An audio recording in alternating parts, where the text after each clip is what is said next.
Continuing my exploration of modern tarot decks from my collection, today we talk about 3 undead decks, or horror decks, gothic decks. One is the Vampire Tarot, the other one is the Zombie Tarot, so very monothematic monster ones. And then we have the Halloween Tarot. Actually, I'm a little late for Halloween. I wanted to film this video for Halloween, and then, you know, life happens, life got in the way, so that wasn't possible. If you want to know more about my general view of tarot and my philosophy about them, so to speak, well, then you can watch my first video about tarots where I explain that in detail. You don't take for granted that you know what I'm talking about when I'm talking about tarot decks, and so we can start without further ado. Let's start with the monsters, and then we have a look at the Halloween that has more of a collection of different themes. The Vampire Tarot. Vampire Tarot, so a theme that it's old and always fascinating. In the last couple of years, so we had a period in which all of a sudden vampires, instead of being monsters and scary undead, turned out to be viable boyfriends. It seems likely now that the craze of that sad period is over, and now we are back to a more interesting version of the vampires. As you can see there, the background is dark, the back is dark and red, which makes sense, you know, the darkness of the night, the red of the blood, and pretty glossy. As you can see, we get a little bit of reflection from the lights on the ceiling. The Fool. I like this guy. Seems to capture the essence of the Fool, the Magician, which seems to be like a shaman. The High Priestess. This is a good card. And maybe you already kind of like gotten a sense. There's a variety of things here, almost of styles, of different takes. Sometimes you have some of these monsters that look almost like cosplayers dressed like vampires at a convention like this one, which is not necessarily a bad thing. And then we have other times where the illustration seems to be taken from, I don't know, some 19th century horror gothic tale, or from early film. And look at that guy, look at that guy. Yeah, there are several quotes from Nosferatu. This is definitely a homage to Nosferatu by Murnau, the classic vampire movie, and to this day one of the best vampire movies. And it's for the Chariot, so perfect combination here between the traditional theme and the modern reinvention based on the theme that was chosen for the deck. Strength, which, you know, traditionally is a woman that is taming a lion. The panther goes well with the palette here. The Hermit, and again, more Murnau's Nosferatu, Wheel of Fortune, Justice, the Hangman. This is perfect. Traditionally, the Hangman is, he's hanging upside down. Vampires, bats, great. There really was some thinking that went into this rendition. Death, we know, you know, no surprises, but it's good. This well rendered. The Devil, almost like mandatory. The Tower. Nice. The Castle of the Vampire, the Star, the Moon, the Sun. This is tricky, right, for the vampire decks, and it works. The vampire is burning into flame, the Judgment, and the World. Now, as for the minor arcana, we have Swords, and I like very much here the fact that we have the actual swords and the actual number. We have decks that are a little more creative, but I like decks that, you know, if there are 10 of swords, there's going to be 10 swords there, or daggers, or scimitars, or whatever other thing, but, you know, there are 10 of them. I like that idea. Also, I like the fact, as you will notice, that in many of these minor arcana, there isn't anybody. For example, here we have those swords that look like made of stone, almost like they're the swords ready to put in the hand of a statue.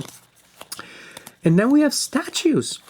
We have Still Life. It seems to be particularly appropriate for a vampire deck, as you'll see in most of the Arcana, with the exception of the core cards, of course. That's okay to have, I was saying, living creatures there, to have humanoids, semi-living, at least you had the undead, but bona fide, nothing alive here. There's a sense of stillness, a sense of silence, like almost we're looking at visions of the castle of the vampires during the day, when everybody's asleep and there's this silence in all the rooms and chambers of the castles, all the windows are shut, so it's perfectly dark.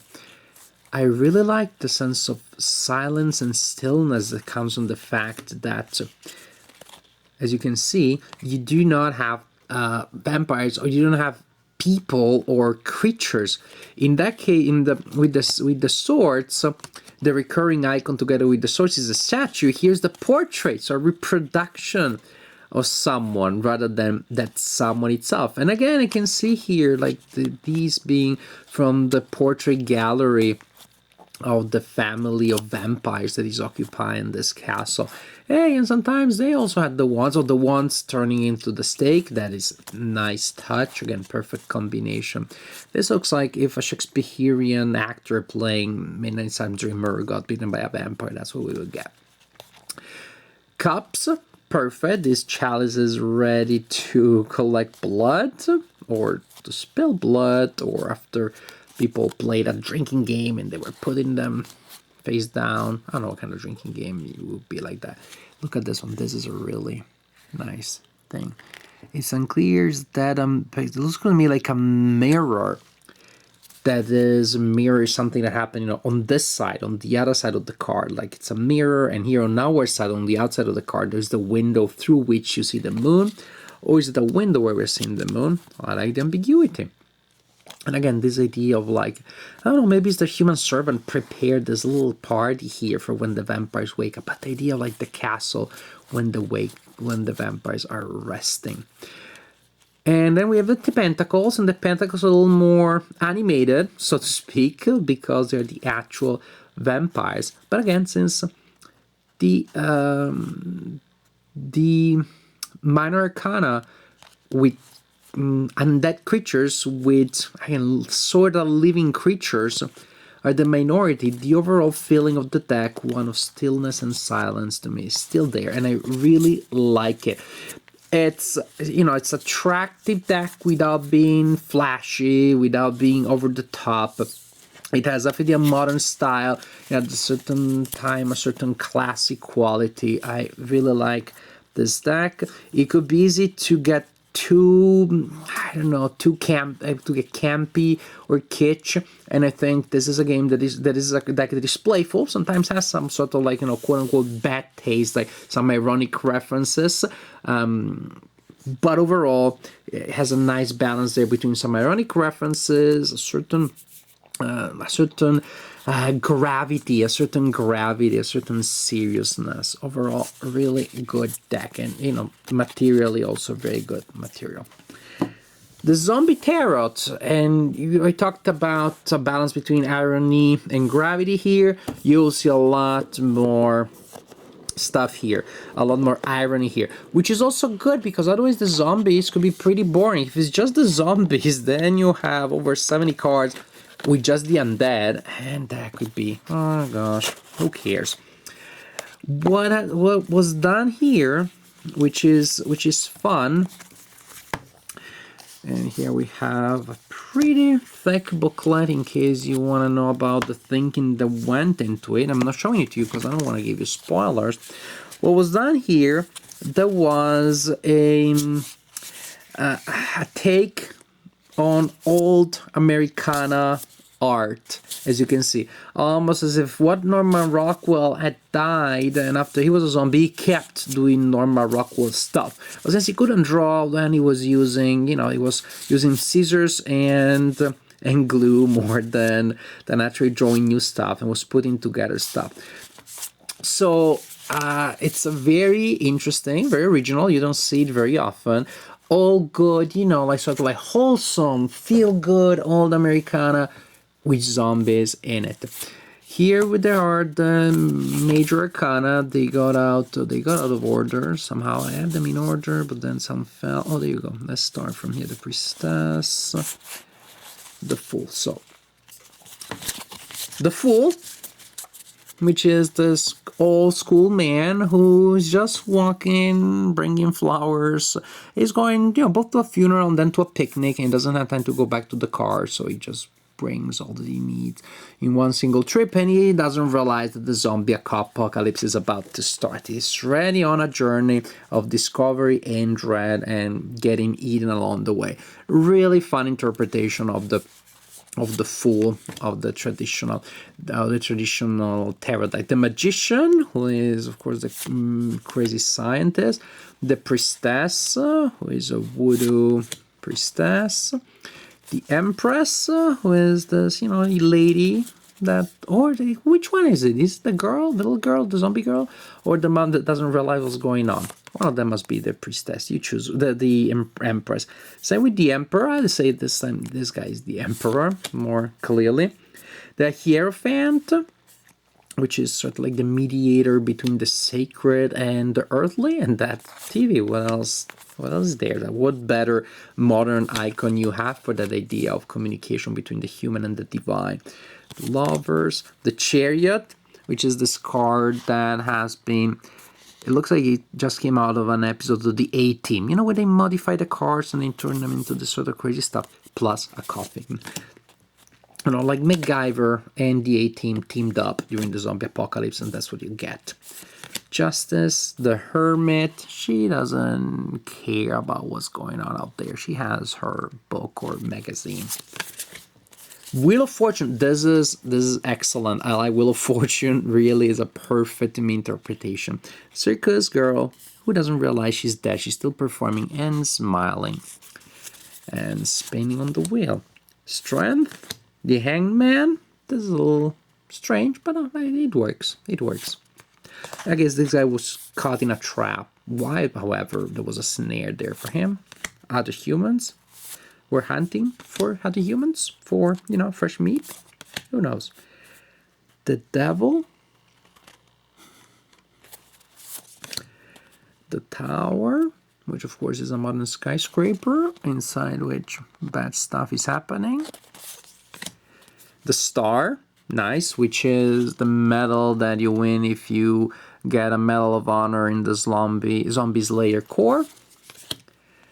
The moon, very oniric. The sun, when you're leaving the city that is being attacked by the zombies with the helicopter, the image of hope, of rebirth that the sun brings is perfectly captured. So you have the sun both here and the helicopter itself, of course, looks like a stand-in for the sun.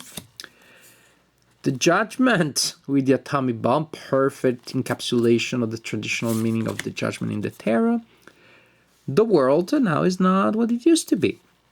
The world usually is an image of celebration, although I guess here the idea is that the world is burning, but you're there in the bunker with your loved ones and a collection. And so food, water, and a collection of books and board games. Maybe it's not that bad. Maybe it's not that you don't care so much if the world burns. Cups. Cups here are, I would say, brains, of course, here, but then it becomes unclear. And then here you start having a little bit of a disconnect between the symbol, the traditional symbols, and what you see in the card. The illustrations are still great, but if you know my philosophy, I like it when there is an intersection between the traditional symbols and the modern theme. Here, from the image, I wouldn't know that this is cups, and I wouldn't know that this is the 8 of cups. If I was told that this is the 3 of spades, I'll say, sure, why not? And this is always a small complaint that I have about decks that have a loose connection. Once I would say is bones, right? I mean, with the aces, you see it, okay? The skull that has become the cup for the brain. The wand is now, a bone. But then again, this is the 6 of wands. Could be the 4 of spades or of clubs, for all I know. Oh, this is so adorable. The little page of wands. Swords. this works to me. The machete that you use during the zombie apocalypse. And then the Three of Swords, this is great. And then again, the connection is like, we did the first 3 of each arcana. We got tired. Let's have fun and do some really crazy stuff and see what comes out. Then we have real quick the hazards. That's just, I don't say lazy. I would say it's very creative. It's very free. I can't even think right now on top of my head on what this is supposed to be originally. We have cups, swords, wands, and pentacles or coins. It has become hazards instead. Again, this deck plays fast and loose on the traditional imagery of the tarot deck, but it's fun to look at. And you know that one of the ways you can use tarot decks, in my opinion, is for storytelling games or for role-playing games, for zombie games, apocalypse games, vampire games. So tonight we're gonna see decks that you can integrate in your horror games. Finally, the Halloween Tarot.